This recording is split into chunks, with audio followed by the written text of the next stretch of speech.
The K-shaped economy, a tale of dichotomy in America.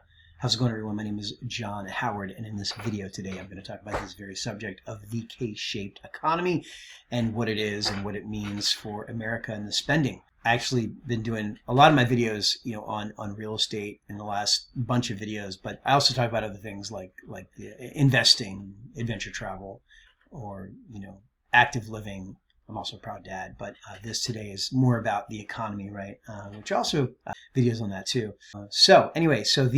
While the S&P 500 and NASDAQ have set records more than 30 times in 2025, these headlined numbers mask a growing concern. America's household economy is splitting into two very different experiences. Let's just say vastly different experiences. The top 20% are thriving. Luxury travel bookings are up 38% year over year.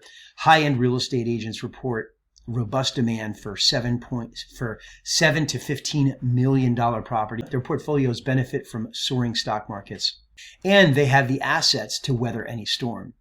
In the early 1990s, the wealthiest 10% of Americans accounted for 35% of overall spending. Today, here we are, 2025, that number jumped to 50%. So it's gone from 35% to 50%.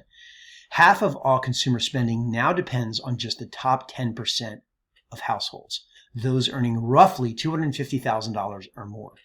The concentration of economic power has never been this extreme in modern times. The bottom 80% are struggling. These are geologists, librarians, city planners, and assistant professors who report that their income simply is not enough to pay their bills or keep pace with inflation. Many are turning to buy now, pay later services for basic needs like car repairs, and their credit card balances are climbing. Only 25% of Americans, a record low, believe they have a good chance of improving their standard of living. The business world also reflects the same K-shaped pattern, with a handful of AI-focused tech companies driving market gains while everyone else fights for scraps. The AI boom itself creates a paradox. Data centers consume massive amounts of energy, driving up electricity costs for those already stretched thin. Why does this matter? Well, obviously it matters. In an economy standing on fewer legs is inherently unstable. When half of all spending depends on just 10% of households, we are vulnerable to sudden shifts in confidence in market conditions. When middle-income families, or 80% of our country, can't afford housing, groceries, or childcare, we're facing more than an economic challenge. We're facing a serious question about a lack of opportunity and mobility in America. The headline numbers of big companies tell us the economy is strong, but for 80% of Americans, that strength isn't felt at all. It's irrelevant to their daily reality. Understanding this dichotomy isn't just good economics. It's essential for anyone trying to navigate, invest in, or build businesses in today's market. How about you? What are you seeing in your industry or in your local geography? Is the K-shaped economy playing out in your world? I think it's a very interesting thing. I mean, like I said, everyone, when I started this video, I've been doing mostly videos lately on real estate. When I say lately, I just mean in the past, multiple pieces of content, probably like the past 50 or so pieces of content. I've been doing, videos on real estate. The reason that I do that is basically, for me, for the last 20 years, I've actually done short and midterm furnished rentals. I mean, there's been a lot of pluses in why I've done it, but I have done that. And during the last 20 years, I also launched and operated 4 different businesses that all went up to 7 figures or more per year. And during that time frame, I actually owned or operated 5 different short and midterm furnished rentals. Some of them I owned, some of them I didn't. Some of them. Well, 2 of them I own and I still own, and then 1 of them I have a partial interest in, and then some of the others I actually didn't own. But I did do that during that time. And I think for me, what's interesting is I actually did not have an exit on my non-real estate businesses, right? But I've actually held onto my properties. Fast forward to now, it's basically these 3 properties. They average between 10 and 38,000 per month on average in booking revenue.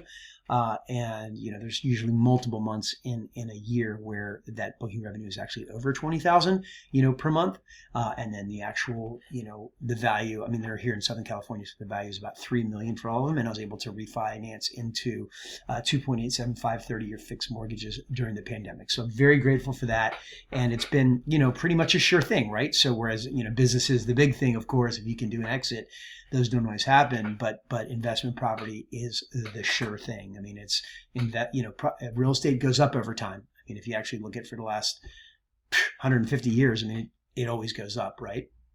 And real estate's interesting because it's one of the few investments where you get multiple benefits, actually 6 benefits with one investment. Those benefits actually are appreciation. If you take a look at appreciation, 1967 to the end of 2024, U.S. national appreciation was 4.24%. If you look at the Case-Shiller Index for 1995 to 2025, that appreciation is 309% home price appreciation. But the fact is when you factor in a 10% down payment, that return is actually 3,090%, and that just factors in appreciation. It doesn't factor in all the other benefits like cash flow, income and cash flow, and tax benefits, right? If you actually were to stack that against, let's say, a couple other things, in the Case-Shiller Index, you're going to see a pretty strong performance, right? And what I mean is the SP 500 during that same 1995 to 2025 did 1,008%, which is 11x. So you're 20xing, the SP 500. Warren Buffett is known for doubling the SP 500. So he did 2,016% or 21x, and then the NASDAQ is the highest performer right there with Warren Buffett at 2,111. So the NASDAQ and Warren Buffett are doing 21x, 1995 to 2025, and you're doing 31x, just sitting there owning property. And then you get the other 5 benefits, which are rental income and cash flow is the second. Then you get amortization, which I think is actually one of the best because you're guaranteed to pay that loan down. I mean, just to exist as a human, you're going to be spending money, right? So you might as well spend, a couple hundred or a couple thousand a month, depending on how many properties you have, on amortization and paying those loans down. Number 3, you get tax benefits, which are depreciation. Pretty much everyone gets, but then also, like me, if you do short or midterm furnished rentals, you can actually get active income offset. You have to qualify for material participation, which the shallowest level is about 100 hours annually, and then more participation than anyone else, right? And then you also get the ability to borrow against the equity of the property, hopefully to acquire more property. And then the last one is actually in the event, even whether, let's say you're a youngster, right, 20s or 30s, if you get an investment property and you own it for 30 years, you're basically setting yourself up to have a property to retire in that's paid off. So that last benefit is just, being able to retire into a paid off property. So those are some of the benefits that you get. I kind of like that, it's a fairly compelling investment to beat Warren Buffett by 10x and, get all those other benefits.